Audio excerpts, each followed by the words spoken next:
Hello and welcome to another circuit build in GT7 of course, and for those who are familiar with my other tunes, such as for the Tuscan at the 700 point level, for the Camaro ZL1 at the 700 point level, and a couple of others which are still forthcoming like the Maserati Gran Turismo, the Aston DB11, I love to build these cars at around that kind of category because it allows you to both use them as a cash cow and earn as much money as you can see in the thumbnail at Le Mans, of course, but you can also use this for a ton of other events. So for me, for example, as you'll see in a second, I've got two different tunes for this car, one that's under 700 and one that's just over, and the difference is, fairly small, but still a difference nonetheless, and I've used this car to wipe out a ton of career mode events. This is an extremely good car, not the least due to having, of course, four-wheel drive. Now we'll get to the tuning in a second, but as always I like to give, if I can, a little shout out to those who created the design rather than doing it myself.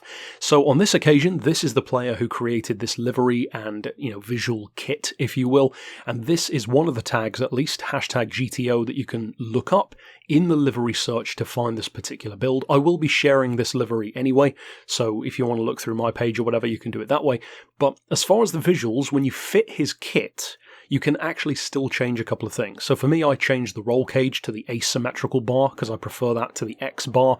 And I didn't, but you can change the wheels as well if you want a different design, but that will negate the black colouring. So that's all down to you. And of course, show that creator some love from me. As far as the tuning shop though, the more important thing technically, then we're going to work all the way from the right to the left, as we always do. So for the handbrake, I have fitted that. You don't really need to. It doesn't change the points, it's just kind of an ease of use sort of thing where you can snap in that handbrake if you need to at any given time. You absolutely don't need to buy that if you don't want to though. Likewise with the tyres. If you use this at Le Mans, I do change because every time I do this event I get rain, so I always end up using the heavy wets at some point. I know some people prefer the intermediates, they find them better, so if you do, go for that by all means. If you don't want to go for them at all, it's still a four-wheel drive car, so it's not like it's going to be the end of the world anyway. As far as the racing stuff, I need to clarify for this build, there are certain things which I've fitted which you're not going to be using. And we'll get to that in a second, when you actually see all the numbers that I'm running in the tuning menu, but I'll explain why then. Put simply, it's because, you can use this car as a multi-purpose vehicle. But for now, I would recommend basically buying everything. So anti-lag, polished ports, balancing, stroke out the engine, intercooler, air filter, silencer, race brakes, race pads, manifold, suspension, clutch and flywheel. You definitely want that torque vectoring center diff, and again we'll get into why in a second. The racing hard tyres, of course. Weight reduction you can't do at this level, unfortunately. The fully customised transmission. Then to jump to semi-racing, the crank, the computer, the high RPM turbo is what I would recommend. You could go for mid-range if you tend to use it on other tracks rather than Le Mans. Or, here's an idea, just buy both. It's not like it's that expensive. I've opted just to stick to the high RPM, but mid-range can really suit these cars very well. As far as the diff, of course, you want the fully customised.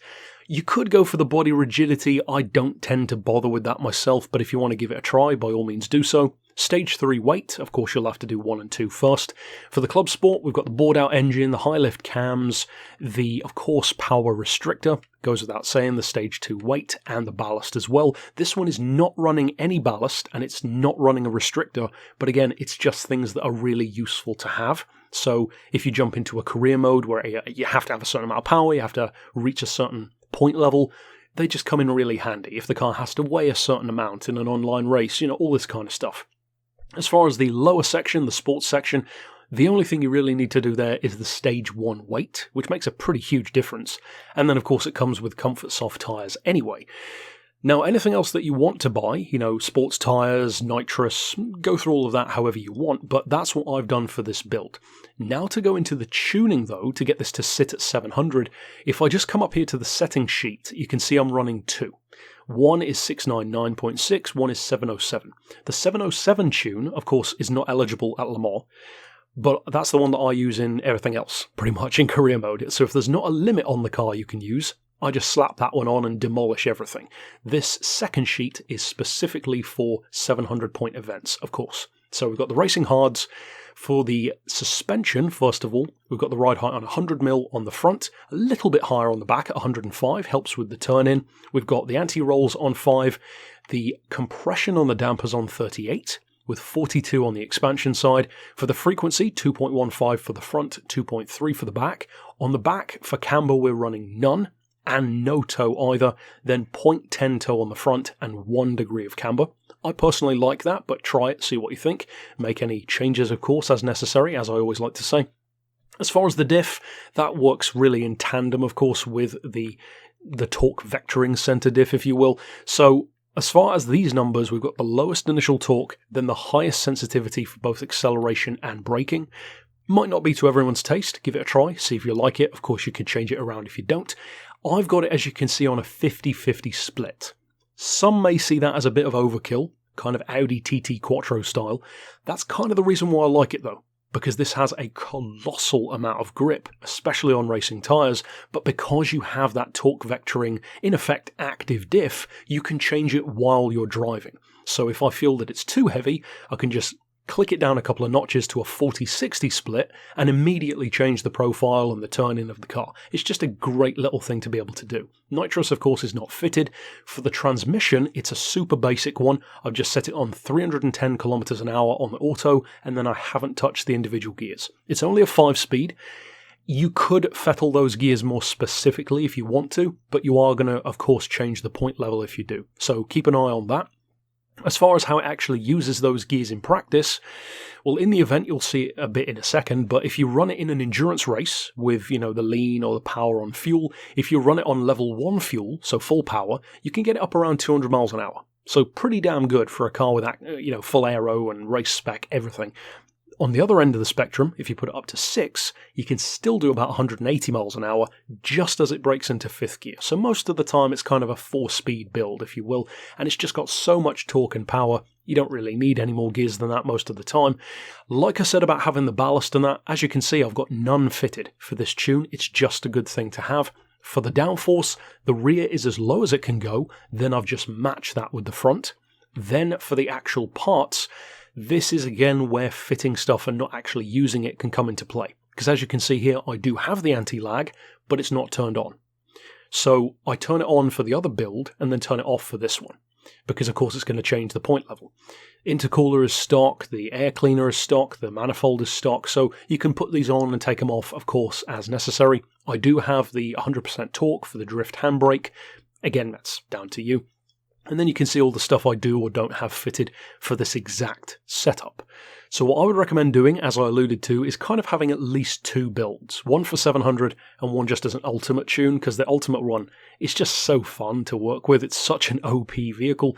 And I guess if you wanted to, you could kind of take what I've done here and detune it even more, say down to 600. And although you're not going to be running the same power, it's still going to be a force to be reckoned with because of the 4-wheel drive alone. So that's it for the tuning. For those who don't know, I'll very quickly jump into career mode to show you what the, of course, cash cow event is. For many of you, you already know this at this point if you've used my TVR tune, the Camaro tune. Come over to Europe, go to Le Mans, and then, of course, it's this event, the 700-point World Touring Car event. And this car, as you'll see now as we transfer into the event itself, can do about 3-ish laps, like 3 full laps, and then pit in on the end of lap 3 for fuel. That's if you have it on level 6, of course, like full leanness on the fuel. It's still more than quick enough to be in first place pretty much by the end of the first straight. And it's just so easy to use. I might even include some footage when I was driving it in the wet. And the level of control on this car is just absolutely fantastic. It's so easy to drive, it's never taxing. I don't think I ever actually went off the track unless it was intentional. Got myself, a couple of corner cutting penalties, but with most cars you have to kind of fight against that really bad braking, especially in the rain. With this, you just don't. It's got such a huge amount of grip. What I would recommend doing as far as that active differential is have it on 50-50, see if you like it, and then if you're on the really twisty parts of the track, or especially on any other circuit, or you need to, flow through corners a little bit quicker, then switch it to, say, 40-60, or even lower if you want to try that. The front end will get more loose, but that's kind of the point. So it's a very versatile car, huge power, great straight line performance, but also really, really forgiving to drive. Fantastic motor to use for this event. So of course, if you are new to the channel, then check out the builds which I already did for the aforementioned TVR, the Chevy, and I do have a couple of others planned as well. And of course, stick around for plenty of other style of tunes as well, like rally builds, circuit builds, top speed builds, etc. But until next time, I'll see you then, and for now, as always, thanks for watching.